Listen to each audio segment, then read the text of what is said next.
Hi, I'm Leah, and welcome to our very first episode of This One's For Me podcast. This one is for Valentine's Day.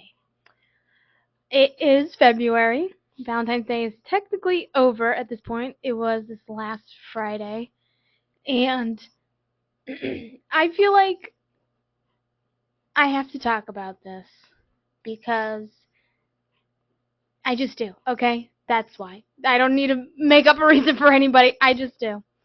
So Valentine's Day, I feel like, has two camps, right? Two types of people. You have one camp where they love Valentine's Day. This person loves Valentine's Day. They want their significant other to ask them to be their Valentine. They want the cards, they want the chocolates, they want the flowers, they want the heart balloons, they want dinner, they want reservations, they want a whole thing. They want to dress up. It's basically a Christmas to them, right? They think that this holiday is one of the greatest things ever and want to be spoiled and feel the love. And it's great. Nothing against you wanting any of those things. Nothing against you having those kind of expectations.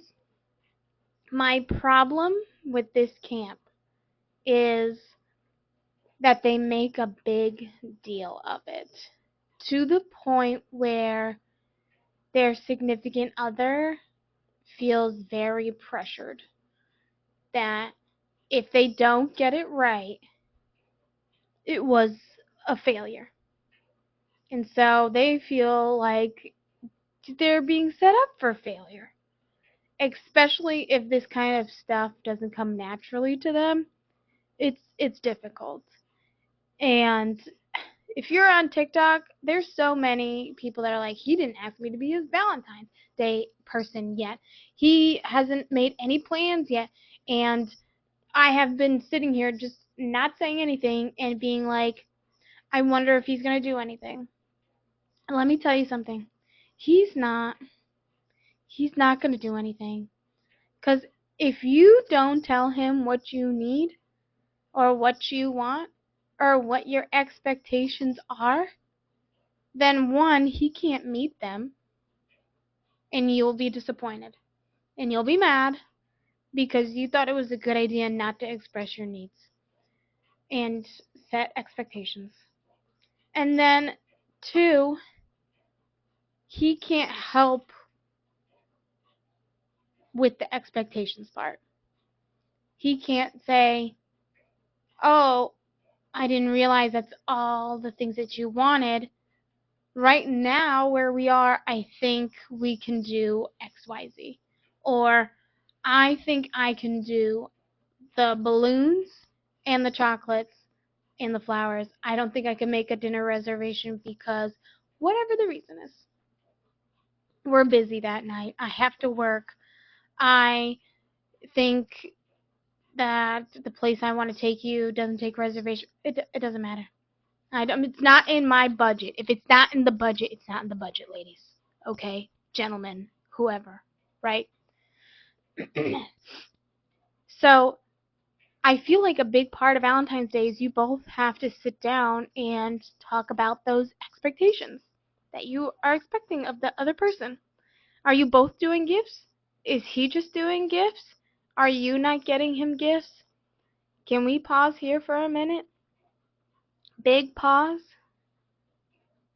If you have high expectations for your man, and I'm specifically saying man for this, I guess I don't have to, right? No, I will. Okay. I'm specifically saying man for this. If you are in a heterosexual relationship and you are expecting a lot from your man for Valentine's Day, I have to inform you of another holiday that you should definitely celebrate because it's another made up holiday and it's in March and it's March 14th It is called Steak and Blowjob Day. So if you get to be super excited for Valentine's Day, then he should get to be super excited for Steak and Blowjob Day. I already know. Oh my gosh, he doesn't need, I don't want to do that. I don't like that. But you are expecting so much from your guy. And I know what you're already thinking. It's not a lot. I'm not asking too much.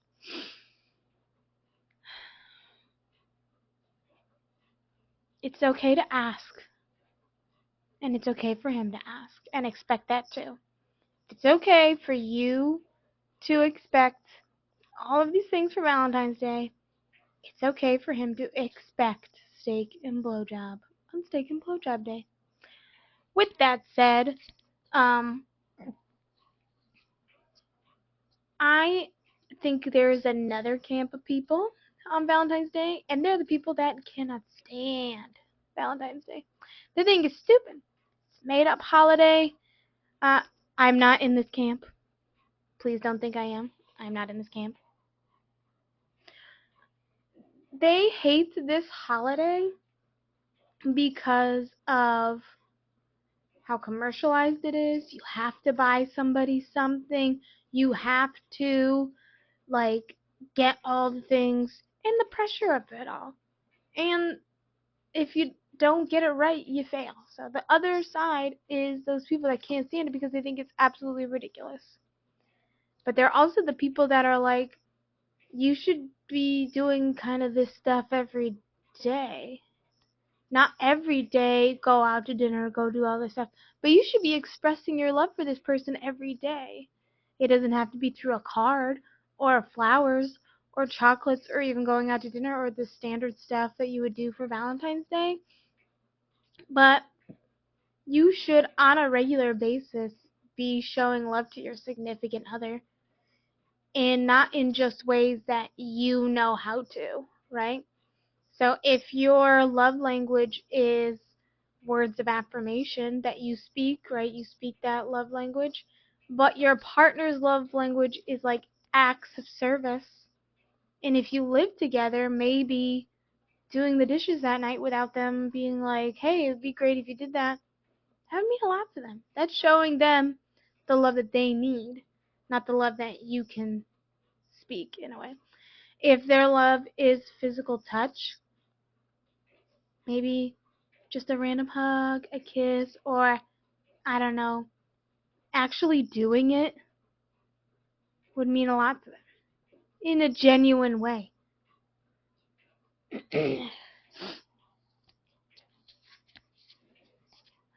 My problem with the camp that hates it is usually it's made up of people who don't want to do it, right? They use this as an excuse. They are like, oh my gosh, you want me to buy you chocolate? It's so expensive. I could get this cheaper. But you haven't any other day of the year. Oh my gosh, these flowers, oh, they're so expensive. I could, maybe tomorrow, but you haven't gotten her flowers at all. Any other time of the year. You always say stuff like, oh, we could do this so much cheaper this other time. But there is no other time. There isn't another time. Or it's, oh, well, this whole thing is just, I should be loving you every day. But you don't. Your socks are still on the floor. You throw your dishes in the sink. Let me tell you right now, I'm a slob. Straight up. I hate cleaning. I don't want to do it. And it overwhelms me and gives me anxiety. I know a lot of girls that are like, cleaning just gives me peace and calm. It did not give me peace and calm. It doesn't. Growing up, it wasn't oh, okay, we're just gonna clean. It was stress. So cleaning is stress to me. And my boyfriend, he likes he has his quirks. He has his things. And when we started dating and when I would go to his place, it was a lot of, well, I don't like that. This is happening and you are not doing this. So when I'm at his house, it sounds weird, I'm on my best behavior. But when I'm at my house, it's trashed. But he doesn't come into my place and is like, this place is trash. Why isn't it clean? Blah, blah, blah. But when I'm at his place, it's his space. And he's like, I'd really like your side of the end table to be like cleaned off when you leave because we don't see each other that often. So it's just like there and him disrespectful. So you should be doing these things year round. So when Valentine's Day comes and you guys have the conversation as far as like, hey, what are we doing this year? Are we making it a big deal this year? Or are we like, no, not this year? Are we gonna go out to dinner? That'd be cool. No, that's fine. We don't have to go out to dinner. Are we doing gifts this year? No? Okay. That's cool. And you both come to an agreement. So, like last year, my boyfriend and I, we were just like, meh, we don't need to do anything special for Valentine's Day. So we didn't. We didn't get cards, we didn't get gifts, we didn't nothing at all. And we were both totally fine with that because we show each other love to each other throughout the entire year. So I didn't feel like the one time he would have gotten me flowers, the one day he could have, because it's not like that. But this year, I told him, I said, listen, I I feel like I need to do Valentine's Day this year. I feel like we need it because we've been going through a pretty hard time, and I feel like we need it. So we didn't do anything crazy. All we did was exchange gifts, and that was it. We didn't go out to dinner. We didn't, no, nothing. He's always busy, so we had a rough, like, maybe we'll do dinner. And of course, when he was kind of available, it started to snow. So he came to see me, visited for a little bit, and then he had to go home to make sure he was home before it was freaking crazy. And the roads were horrible, which was totally fine. I got to see him on a day where I don't normally see him, and um, we had our gifts, and it was good, and I liked it. So, if you're somebody that has high expectations for Valentine's Day, you need to talk to your partner about it. You do. You really do. And if you're the partner that's like, oh, I don't need to do this. This is stupid. And your partner has said, I would really like it if you buy me flowers. And you're like, no, this is dumb. If you are not buying her flowers throughout the year, it's not dumb. She's asking you to show her some love, and this is an excuse. Valentine's Day is the excuse. Okay? I'm not saying you gotta buy her flowers every single day, every single month, whatever. But there has to be times where you make that other person feel special. Feel seen, feel heard, feel like this isn't just going through the motions, right? Oh yeah, we've been together for, 4 years. Haven't gone out on a date in two. Don't really hang out very much. I mean, we live together and romance is not dead. It really isn't. And yes, you have to try hard. So let's make a third camp of people that recognize that yes, Valentine's Day is ridiculous. It's a made up holiday and everything is way too expensive on those days. It really is. And you don't need that stuff because throughout the year I already make you feel special. But if for some reason, any reason honestly, you want to do something for Valentine's Day, then you speak up and you say what you want. You say what you need. And if they roll their eyes and they say no, as Mel Robbins would say, let them.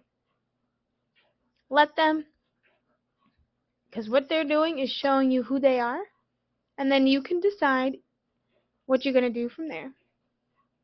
Feel the disappointment, feel the sadness, figure out the underlying reason behind it. So ask yourself, why is this so important to me? And then I would express the why from there. Because if you find out why, it makes everything so much more clear and deeper, honestly. So really give your partner a chance. Don't be one of those people that's like, well, he hasn't mentioned anything for Valentine's Day, or she hasn't said anything for Valentine's Day. Maybe because they don't care about Valentine's Day. And that's perfectly fine. They don't care. They don't think about that stuff. They're not the romantic type, and they need a little help in that department. When I was with my ex-husband, who doesn't think about anybody but himself, I have had to write out lists like, this is what I am expecting for this. In like 1 year he did it. But still, like, he did it. He was like, I can follow a list. Great. Awesome. Follow the list. But do it genuinely. Don't be like, all right, I got your dumb flowers. I got your dumb chocolates. Are we good here? Everything has to be genuine. Everything has to come from the heart. Even if you don't make it up yourself because you don't know. Especially if your partner is one of those people that, I'm not bashing these people, okay, mind you. Some people are very specific. Very specific. They want this type of flower. All the other flowers, you missed the mark. They want these specific type of chocolates. Any other one, you missed the mark. They want to go to this restaurant, this specific restaurant. If you make a reservation at another restaurant, no. Those are the people you really need to have the conversation with. Because if they want to have a great time, then you have to kind of get it right. And if you're one of those people that are specific and they keep asking you what you want, don't get annoyed. Don't get annoyed with them, okay? They want to give you those things. But because you're so specific, they have to ask. Because they want it to be right for you. They want it to be right for you. They want you to have a good time. They want to take you to that restaurant you've been dying to try. They don't want to take you to the same restaurant every single year you go to and you be annoyed because you didn't say, oh, hey, this. Or some people are so oblivious. Hi, that's me. I'm oblivious. I'm also the worst at gifts and the worst at surprises. I'm the person that's like, so, what kind of cake do you like? This one? Okay, great. No reason. No reason. If you had to go somewhere for your birthday, where would you want to go? So horrible. I'm the worst. I have stopped doing that, and I just ask straight up. So, I don't understand the whole reasoning behind not saying what you need, what you want. And on the other side, it's okay if they say no. And then go from there. Because sometimes people don't have it in their budget. Budgeting is so important. Staying within your means is so important. So I don't want to hear, well, if he loved me, he would do. No. Absolutely not. You're not thinking about that person then. That is what's going on. You're only thinking about yourself. So, Valentine's Day can be so much fun. It really can. It can be cutesy. It can be all that stuff. I got my boyfriend a photo album. No photos in it, mind you. We don't take pictures together because we're too busy being in the moment. We're both horrible at picture taking. No pictures in it. It only has love letters, and I love writing love letters. So he already has some love letters he can stick in there. I wrote a few extra ones to put in there, and that was cutesy and fun. And I liked that thing. And you can do that kind of thing. And you don't just have to do that thing on Valentine's Day. You don't. You could randomly on another day give this person a cute little gift. Be like, I was just thinking about you. And this is what I came up with. I have a huge heart, and I'm hugely sentimental, and I'm very emotional. And wasn't starting to cry there. My voice just cracked. I know that sounded like I was. I wasn't. No, I'm not that crazy. Um, but I would love to have a Valentine's Day where I get the everything, right? I get not the balloons. Oh my gosh, no. I have an irrational fear of balloons. I get the flowers, the chocolates, the cute little card, maybe a little extra gift thing, I don't know, and then we get dressed up and go to a fancy dinner. I would love to have one of those days. Of course, anybody would. But you know what? It doesn't have to be on Valentine's Day. It could be on any other day of the week. But if that's something that I want, then that's something I have to express to my boyfriend. Which I will. But I know right now that's not a possibility for us. And that's okay. Because everybody's in a different spot in their relationship. So don't use Valentine's Day as a weapon. Don't use it as that. If anything, use it as an excuse to show your love to your significant other. Just use it as an excuse. And if you both are like, I don't really care about Valentine's Day, where I ain't gonna do nothing, wonderful. But please accept your partner for where they are. And don't think that they can read your mind. Because then you're just going to be mad at them and they will have no idea why. Isn't that crazy? You'll be so consumed with them not saying anything, they will have no idea that you're upset about this thing. They won't. Because they're not mind readers. And if you don't like anything I had to say, that's okay. Because remember, this podcast isn't for you. It's for me.